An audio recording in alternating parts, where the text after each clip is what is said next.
Je vais donc ici revenir à mon door, bien, et je vais faire, je peux enlever ou la désactiver, hein, les deux, ça marche. Mais là, je vais l'éliminer totalement. Remove component. Bien, donc notre door, elle est en fait, c'est sans collider, hein, ok? Voilà. Il n'y a pas de collider, vous avez compris là? Sans collider, hein? Bien. Je vais lui ajouter donc un nouveau composant qui est un mesh collider. Component physics mesh collider. Bien, c'est bon. On teste, on vérifie.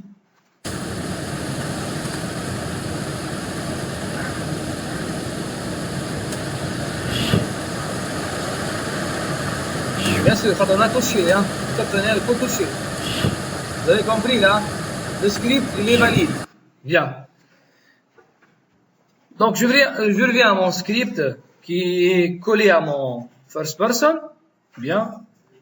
OK. Voilà. Mon script. Le voici. Je vais commenter la fonction en controller collider hit. Voilà. Je vais utiliser le même script, hein. OK. CTRL S. Voilà. Unity compile, si vous avez remarqué ici, donc. Test. Donc, je viens de commenter la fonction de collision.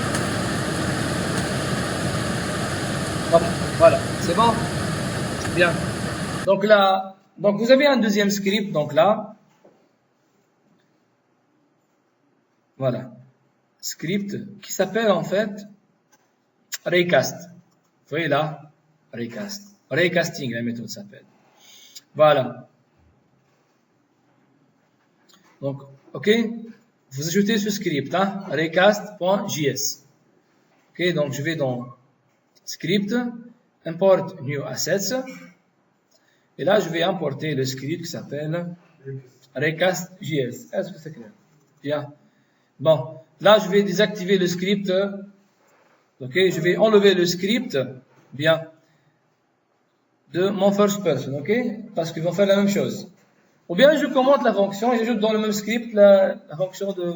Mais je peux faire les choses séparément, ok? Donc je vais juste éliminer le script total. Voilà, j'ai enlevé le script. On va étudier ensemble donc le script raycasting et par la suite on va l'ajouter à notre first person. C'est clair? Bien. Donc raycast. Donc le script, voilà, c'est en fait très simple aussi, donc le code. Ben, je vais ouvrir avec Notepad.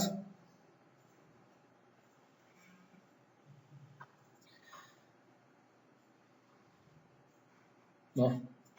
Donc la même chose, on déclare donc les deux variables pour la gestion du son. Door timer, door open time, le temps d'ouverture, et la variable booléenne. Donc là, en fait, voilà. Donc, par rapport à la méthode de collision avec contact, là, on doit déclarer la méthode raycast à l'intérieur de la fonction update. Parce qu'en fait, on ne sait pas à quel instant on va maintenant entrer dans l'intervalle, voilà, de la longueur de notre rayon laser. Donc, on doit tester à chaque frame. Est-ce qu'il, entre notre personnage et la porte, est-ce qu'il y a cette distance ou pas? Donc, voilà, il se déplace notre personnage. Et il a un rayon. Oui ou non, il a un rayon avec, il se déplace avec lui. Ok? On ne sait pas à quel frame, donc le bout de rayon touche le collider de la porte. Donc on doit mettre ça où? À l'intérieur de la fonction update. À chaque frame, on doit tester. Est-ce que vous avez compris pourquoi? Voilà. Donc là, en fait, on déclare une variable qui s'appelle heat de type raycast heat.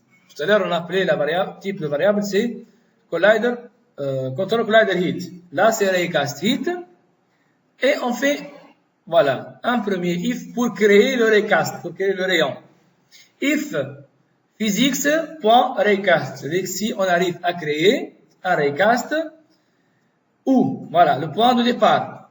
transform.position à l'endroit où se trouve mon first person et transform.forward vers l'avant. Voilà, c'est en fait vers l'avant. Ok? Avec, donc, voilà, hit. C'est quoi ça?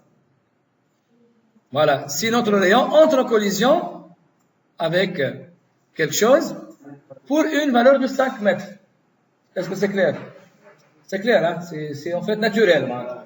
Si on a le premier if, hein? En fait, il y a une seule ligne, mais beaucoup de choses à comprendre là. If physics.raycast, en fait, on fait appel à la couche physique là pour créer un raycast. Son point de départ, c'est ma position, transform.position. Ok? Sa direction, c'est transform forward, vers l'avant. Et si ce rayon entre en collision, à une distance égale 5 mètres. Voilà, en fait, c'est tout ce paragraphe dans une seule ligne. Est-ce que vous avez compris là l'interprétation de cette instruction? Voilà. Dans ce cas, qu'est-ce qu'on va faire? Tu peux faire ce que tu veux, Martha, comme valeur, hein, mais juste pour tester. Hein? D'accord? Si vous avez remarqué que... Distance, oui.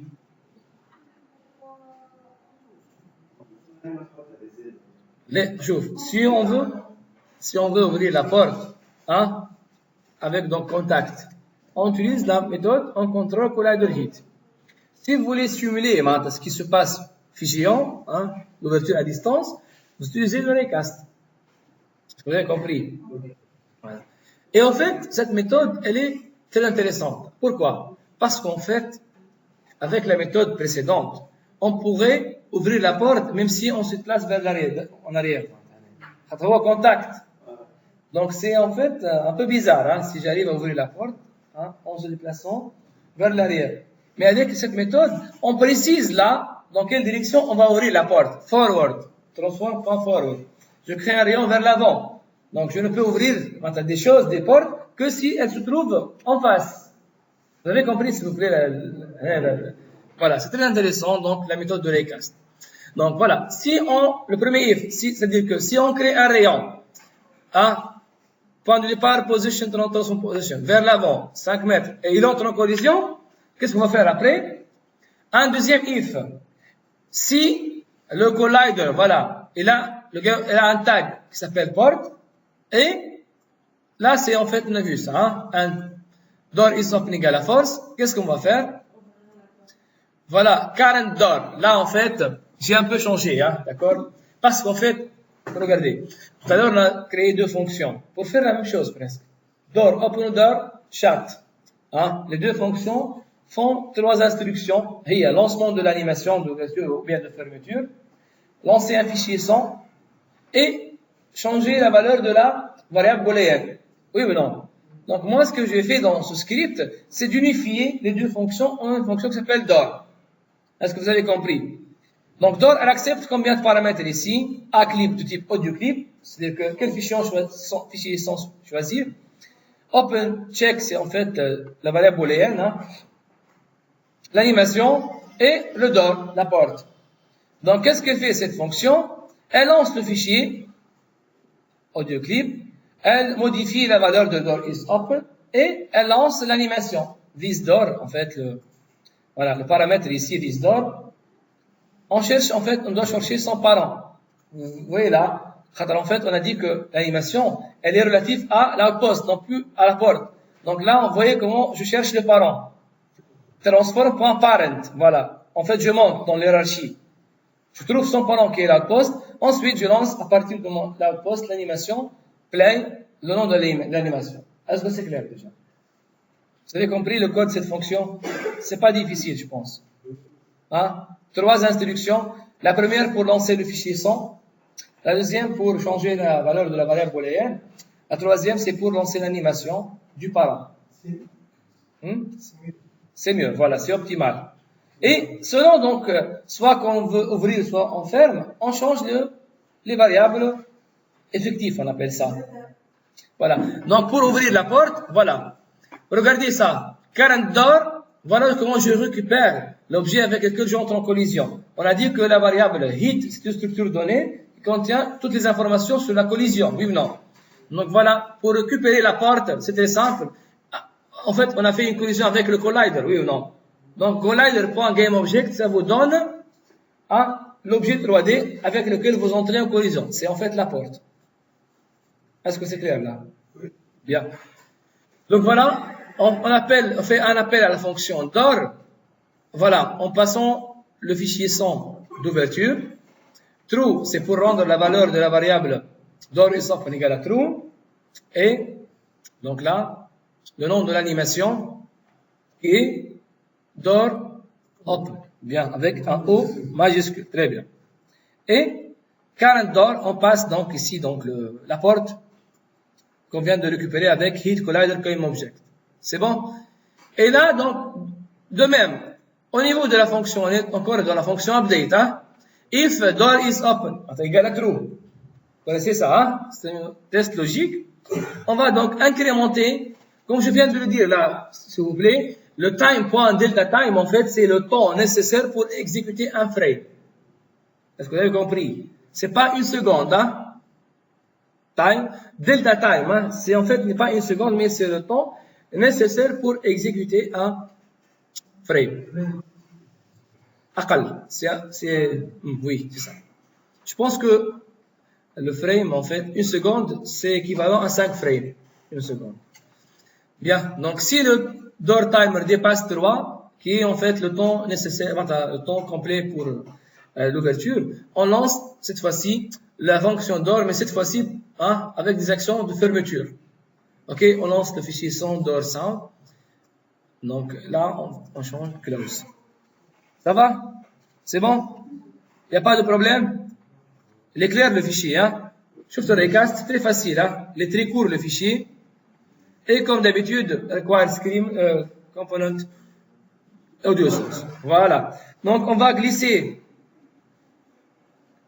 Bon, on a fait attention, le changement doit être fait au niveau du script avec Visual Studio, hein?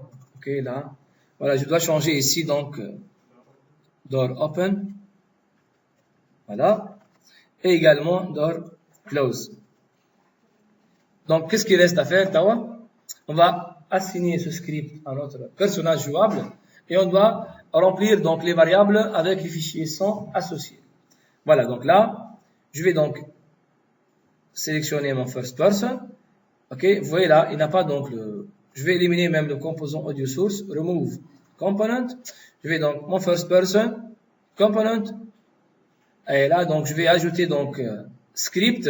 Voilà, vous le voyez, recast, on vient de l'ajouter à notre bibliothèque de fichiers, donc script. Et là, on doit ajouter les fichiers son, donc sounds, door open et door.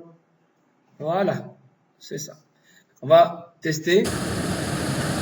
Donc le recast, on va le tester.